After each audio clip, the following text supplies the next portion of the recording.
Hey guys, it's been a while. Guess I'll give you a little bit of an update on my health situation so far. I went in for surgery to repair my Jones fracture, which, as far as I know, went well. I haven't seen the x-rays yet or whatever they did, but apparently he put a 3-inch screw in my foot. And that doesn't really hurt. I mean, I can't put any weight on the foot now, of course. That's going to probably take about 3 to 6 weeks to heal. I'm not sure about that. I go in for a post-op meeting in a few days. But as it stands, my foot there, it's all wrapped up. It's not going anywhere. And I'm trying to stay off it. I don't want to make the situation any worse than I already have. So I'm kind of hobbling around on crutches, but even so, that's making stuff around the house kind of hard to do. You know, because I'm not very good at crutches, and when I'm on crutches, I can't do anything else with my hands. So things like cooking and cleaning are kind of out. So I'm kind of depending on the kindness of others right now.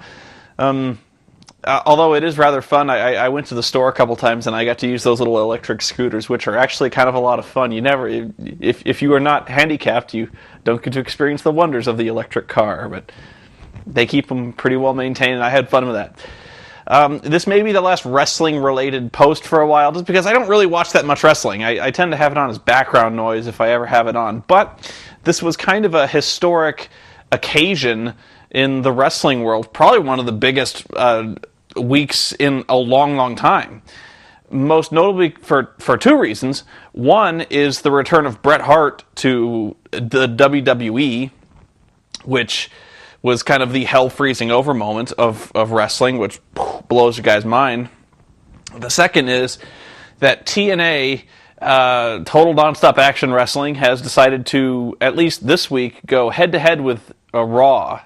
There was kind of an overlap. I'm not sure if it was a time zone issue, but there was kind of like an hour of Raw and then the 3-hour TNA afterwards. So I didn't flip between them. It's not like the old days when Nitro would go head-to-head with Raw and you would flip between the two, because now we have, DVR or PVR, whatever you call it, TiVo. And so you can kind of record both and watch them both. So I kind of watched Raw first, and then I went back and I watched TNA, which I got to tell you, there's a feeling of dread when you're about to load up 3 hours of Impact. Wow. Because I'll just say Impact sucks and has sucked for a long, long time. And I'll get to that, but I'll give you my thoughts on Raw. I'll tell you right now, Raw was not sweating this head-to-head thing at all, and they shouldn't have. There's no reason to, because Impact still does not amount to anything. And if you look at the ratings head-to-head, I glanced at them a couple times, it's not even close. So really, TNA is kind of making this big deal, like we're going to put WWE in the monkey cage and slap it around and things like that. They're not going to. This is nothing like the WCW days. And even the WCW days weren't like the WCW days, where there were times when they were beating Raw at certain quarter hours. There's a lot of analysis going on, a lot of wrestling fans that go head-to-head with you on this one, but it really wasn't that close, not for a long time. But Bret Hart coming back to the wrestling ring, I hope you'll excuse, there was a lot of wrestling this week, so I did take some notes, and it looks like there's a lot of pages here. I'm not going to go through everything, and I kind of double space it out so it's easy to read. But my first thought was, I can't believe they're giving Bret a live mic in the middle of that ring. I really couldn't, because the animosity, there's a lot of animosity there between, Shawn and Vince like that. I really thought they would pre-tape everything he got out there, but he got in the middle of the ring, and I think he stuck pretty close to a script. Because I am telling you, I just know there was this dude with a finger over the dump button, like as soon as he went off script. My first thought, probably a very unfair thought when Bret came out, that was he really looked like shit. I actually didn't think it was Bret at first because his hair was so much different. I think in the WWE, his hair was kind of, they blacked his hair up a little bit, and it was more of a brownish, like a dirty brownish type hair. And I don't know why that struck me, but he looks good. I mean, it kind of is strange that I went from he looks like shit to he looks pretty good. But remember, this guy hasn't been in wrestling shape for a long, long time. He's not going to be wrestling, and so, yeah, I just think he looked so much different from the old days. He was wearing the jacket, and there was a moment where he took the jacket off. He probably shouldn't have done that. And I said I wrote down, he looks more like Ozzy Osbourne when he comes out. I found the ovation for this guy surprisingly dead. I remember back in the day when even not too long ago, maybe like a year or two ago, when the crowd was pretty rabid for this Montreal Screwjob thing, because they started bringing it up again with real fury. They've raised the specter of the Montreal Screwjob over and over again, even going so far back as to the CM Punk and Undertaker thing, where they pulled almost the exact same Montreal Screwjob in Montreal, no less. And it really seemed puzzling to me at the time, but I really would have saved Bret for a Canada audience, because even though he got a pretty good ovation, it wasn't like the Bret Hart ovation that you might have expected a little while ago. Like, I was kind of expecting a 5-minute ovation where people were just like standing along like Bret. That kind of thing. I don't know. Maybe it's just the fanboy in me, but even Hulk Hogan, when he got back to when he returned to TNA, got an amazing ovation. Now, I really don't like Impact audiences, because the TNA Impact audience is just about the easiest audience to get pops out of ever, because those guys are rabid. Those guys will chant "This is awesome" at like anything. I could get in the ring and like start picking my ass with my index finger, and they would be like, "This is wrestling." Like these guys. It's just so easy with these guys. They are so fired up. I don't know if they get paid or something. Like, we'll give you a T-shirt if you pop really loud for these guys, but.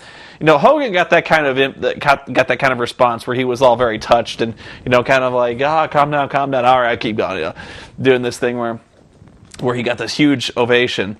And really, I wrote all this stuff down, but really what it boils down to is it was really anticlimactic. And I think there was a lot of wasted opportunities here where Bret calls Shawn out and he's like, I've had this specter looming over me for 12 years. And I want to put it behind me. I want to bury the hatchet. And Shawn's like, you disrespected the wrestling business, and I don't really regret doing it to you, but you know what? I need to move on too. And so they shook hands, and then they kind of teased this thing where he kind of stood in position to give him the super kick, and then Shawn just hugged him. They gave the manly man hug of manliness.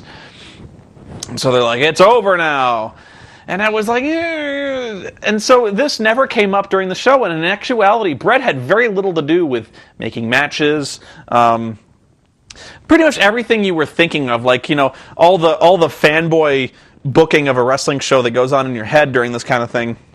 You were thinking like he would book angles between Shawn, run Shawn through the ringer, run Vince through the ringer, screw Shawn for the tag team championships, and they teased that. But really, what you saw was what you got with Bret. He did this thing. He's like, I want to put it behind me. He always took the high ground and everything, and they kind of shook hands, and it was over. And it was really disappointing, because you would have thought they would have built towards a WrestleMania match, or did something with the Hart Dynasty, building a tag team feud. They're not necessarily reenacting the screw job, but maybe putting Bret as a mentor figure to the Hart Dynasty. Just kind of spitballing ideas out there. They could have done something. And they didn't really do anything. And so this was just kind of blah. The whole show was very blah, and you were kind of expecting the other shoe to drop, where he'd be like, oh, by the way, Shawn, I've got you in a match.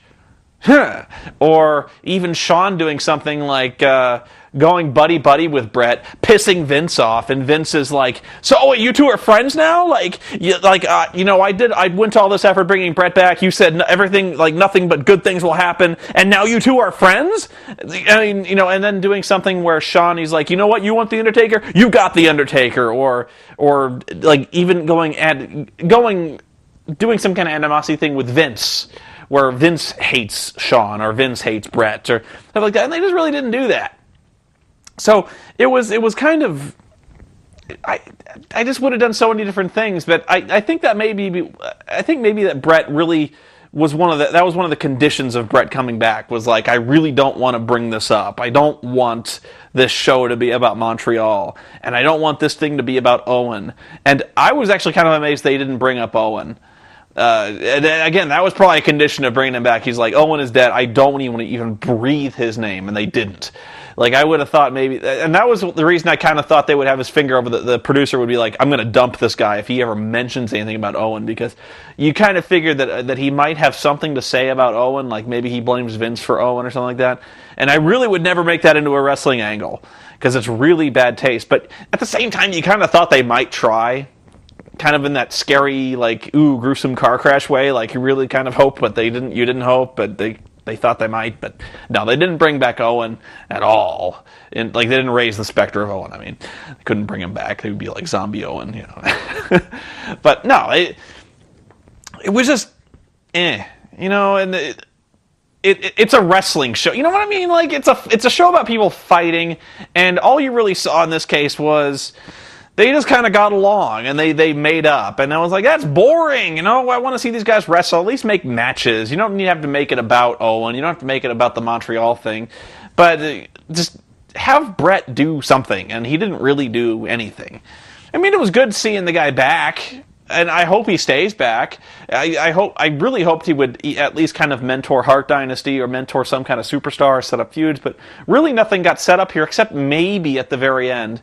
And at the very end, what happened was Bret and Vince McMahon kind of buried the hatchet, or kind of, where they just kind of agreed to settle it. You know, it was like, it's kind of over. They shook hands. They kind of posed around the ring. And then Vince kicked him in the nards and walked away. And, you know, Bret's kind of looking at him like really ruefully, like, you, Vince, I knew you'd do that, Vince. But I still don't know if they're ever going to, like, make anything of that. They probably just let it drop, knowing the WWE. But I don't know. I'm going to go through some of the matches. They announced that Melina had injured herself at a house show and would have to vacate the Divas title. Oh no. You know, has Melina pulled off a successful move ever since coming to Raw and winning the Divas Championship? I'm still mad about that, by the way. No, so they would have an 8-diva tournament for the Divas Championship, and the first one to kick it off was Maryse and Brie Bella. And my God, there's a reason that you haven't seen Brie Bella wrestling. Wow. I said Brie looks totally lost. She badly botched a spot off the ropes. And in one of the most bizarre wrestling finishes I've ever seen, if you've seen the Bellas wrestle, which was a while ago on SmackDown, they would do this thing where only one Bella would come out, and they would do this thing where one of them would get all beat up during the match. She would slide out of the ring, and another Bella, like the identical Bella sister, would come in, act like she was hurt, and then all of a sudden shock the other opponent by being totally fresh, hitting a finisher, and then the Bella would win. And they looked totally the same, so the ref didn't know the difference. It was kind of like the Edge and Christian days when they were Los Conquistadores, and they would do the bait and switch with Edge and Christian. But so what was really bizarre about this was Brie gets her ass kicked.